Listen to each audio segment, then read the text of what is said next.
madaxda dowladda federaalka dowlad goboleedyada iyo guddoomiyaha gobolka banaadir ayaa maanta lagu wadaa inay mar kale ku kulmaan magaalada muqdisho. shirkan ayaa la filayaa inuu ka qabsoomo xerada afasiyoni, kaas oo qorshaha uu yahay in lagu sii ambaqaado dadaalada loogu gogol xaarayo shirka wadatashiga qaran ee looga arinsanayo dhammaystirka arrimaha doorashooyinka dalka. madaxweynaha soomaaliya mudane maxamed cabdulaahi farmaajo oo sabtidii shirkan ka furay teendhada afasiyoni ayaa 2 cisho socday, iyadoona uu natiijo la'aan ku soo dhammaaday kadib markii madaxda ay ku kala qaybsameen ajandaha shirka lagu dhammaystirayo doorashooyinka.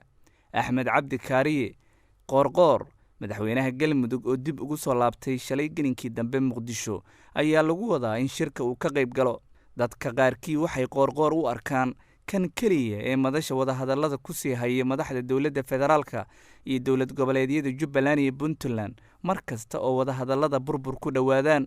qodobka ugu weyn ee wadahadallada bilowgii toddobaadkan fashiliyey ayaa lagu sheegay, iyadoo madaxda puntland iyo jubbaland ay dalbadeen in la xadido amaba hoos loo dhigo awoodda madaxweyne farmaajo haddii uu dhammaaday muddaxileedkiisa, islamarkaana uu 19 bishii febraayo ee sanadkan adeegsaday awood xaddhaafa.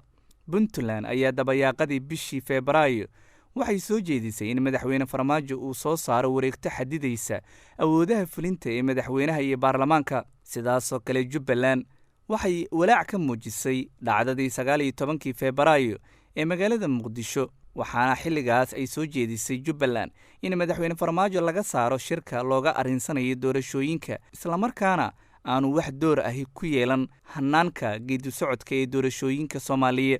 siciid cabdulaahi dani oo ah madaxweynaha puntland iyo axmed maxamed islaam axmed madoobe, hogaamiyaha dowlad goboleedka jubbaland, ayaa dhowr jeer ka qaybgelin shirar uu madaxweyne farmaajo ku baaqay.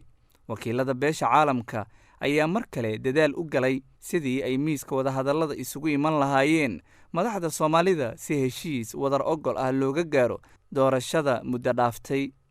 doorashada dalka oo kadib dhacday xilligeedii ayaa waxaan weli jirin wakhti heshiis lagu yahay oo doorashada dalka ay uga dhacayso.